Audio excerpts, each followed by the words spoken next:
Welcome to கீத்து cooks. எல்லாருக்கும் வணக்கங்க. என்னோடய வீடியோவை பார்த்து சப்ஸ்கிரைப் பண்ண எல்லாருக்கும் ரொம்ப நன்றி. புதுசாக பார்க்குறவங்களுக்கும் என்னுடைய வாழ்த்துக்களையும் நன்றியும் தெரிவிச்சுக்கிறேன். வாங்க ஃப்ரெண்ட்ஸ், இன்றைக்கி நம்ம முருங்கைக்கீரை பொரியல் வித்தியாசமாக செய்யலாம். ஃபஸ்ட் நம்ம கீரையை சுத்தம் பண்ணி எடுத்துகிட்டு வந்துடலாம். ஒரு கடாயில் 4 ஸ்பூன் அளவுக்கு சமையல் எண்ணெய் விட்டுக்கலாம். எண்ணெய் சூடானதும் கடுகு 1/4 ஸ்பூன் அளவுக்கு போட்டுக்கலாங்க. கடுகு பொரிஞ்சதும் பெரிய வெங்காயம் 1 நல்லா நீளமாக நறுக்கி போட்டுக்கலாங்க. அது கூடவே ஒரு வரமிளகாய் கிள்ளி போட்டுக்கலாங்க. ரெண்டையும் நல்லா வதக்கிக்கலாம். வெங்காயம் நல்லா வதங்கி வந்தாச்சு. இப்போ நாம் சுத்தம் பண்ணி வச்ச முருங்கைக்கீரையை சேர்த்துக்கலாங்க. முருங்கைக்கீரையில் இரும்பு சத்து அதிகமாக இருக்குது. நம்ம வாரத்தில் 2-3 தடவை எடுத்துக்கிறது ரொம்ப நல்லதுங்க. முருங்கைக்கீரையில் நிறைய டிஷ்ஷஸ் இருக்குது. நம்ம ஒன்று ஒன்றா பார்க்கலாம். ஸ்டவ்வை வந்து நம்ம ஹாஃப் சிம்மில் வச்சுக்கலாம். ஏன்னா முருங்கைக்கீரை பட்டுன்னு நமக்கு சுருங்கி வந்துடும். ரொம்பவும் வேகக்கூடாது. அதுக்காக ஓரளவுக்கு கீரை சுருங்கி வந்தாலே போதுமானது. ஏன்னா முருங்கைக்கீரை அதிகமாக வேகக்கூடாது. அதில் உள்ள சத்துக்கள் போயிடும். இப்போது நம்ம இதுக்கு ஒரு மசாலா ரெடி பண்ணிட்டு வந்துடலாம். மிக்ஸி ஜாரில் பச்சை வெங்காயம், சின்ன வெங்காயம் ஒரு 4 பீஸ், பூண்டு 4 பல் எடுத்துக்கலாம்.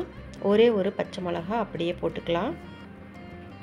கொஞ்சமாக தேங்காய், அதாவது 1/4 மூடிக்கும் கொஞ்சம் கம்மியாக இருக்க மாதிரி போட்டுக்கலாம். சீரகம் ஒரு 1/2 ஸ்பூன் போட்டுக்கலாங்க. இதை நம்ம தண்ணி விடாமல் குறப்பாக அரைச்சி கொண்டு வந்துடலாங்க.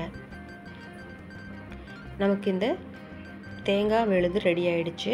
இது நம்ம ஒரு பவுலுக்கு மாற்றி வச்சுக்கலாம். இப்போ கீரை நல்லா சுருங்கி வந்தாச்சு.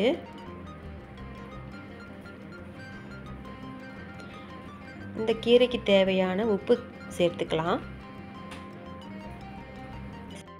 உப்பு போட்ட பின்னாடி கிளறி விட்டுட்டு ஒரு பச்சை முட்டையை உடச்சி ஊற்றிக்கலாங்க. ஏன்னா உப்பு அங்கங்கே நின்று போயிடும். ஸோ கிளறி விட்டதுக்கப்புறம் முட்டையை ஊற்றினா தான் கரெக்டாக இருக்கும். இப்போ நம்ம சிம்மில் தான் வச்சுருக்கோம். ஸோ இப்போ நம்மளோட கான்செப்ட் முட்டையை வேக வைக்கிறது மட்டும்தான். ஸோ முட்டையை மட்டும் நல்லா கிளறி விட்டுக்கலாம். ஓரளவுக்கு நல்லாவே வெந்து வந்தாச்சு. கீரையோடு மிக்ஸ் பண்ணியாச்சு. நல்லா வெந்து வந்ததுக்கப்புறமா இப்போ நம்ம அரைச்சி வச்ச தேங்காய் விழுதையும் சேர்த்துக்கலாம். இப்போ நமக்கு ரொம்ப டைம் இருக்காது. போட்டு எல்லாமே மிக்ஸ் ஆகிற அளவுக்கு கிளறி விட்டால் மட்டும் போதும். அருமையான டேஸ்ட்டில் முருங்கைக்கீரை பொரியல் இப்போ நமக்கு ரெடி ஆகிடுச்சிங்க. எந்த கசப்புமே இருக்காது.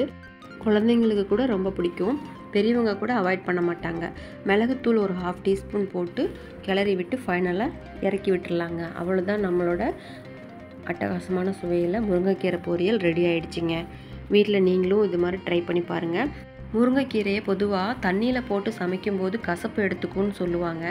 ஆனால் அப்படிப்பட்ட கீரைகளை சுத்தம் பண்ணி தண்ணியிலேருந்து எடுத்து கூட நம்ம டேஸ்டியான இந்த மாதிரி ஒரு பொரியலாக செய்யலாம். அம்மா பாட்டியெல்லாம் துருவிய தேங்காய் மட்டும்தான் போட்டு செய்வாங்க. இப்படி ஒரு தடவை நீங்கள் செஞ்சு சாப்பிட்டு பாருங்கள். அருமையான டேஸ்ட்டில் இருக்கும். உங்களுக்கே ரொம்ப ரொம்ப பிடிக்கும். உங்களோட கமெண்ட்டை எனக்கு தெரிவிங்க.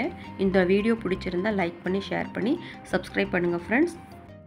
உங்களை நான் அடுத்த வீடியோவில் சந்திக்கிறேன். Bye. Thank you very much.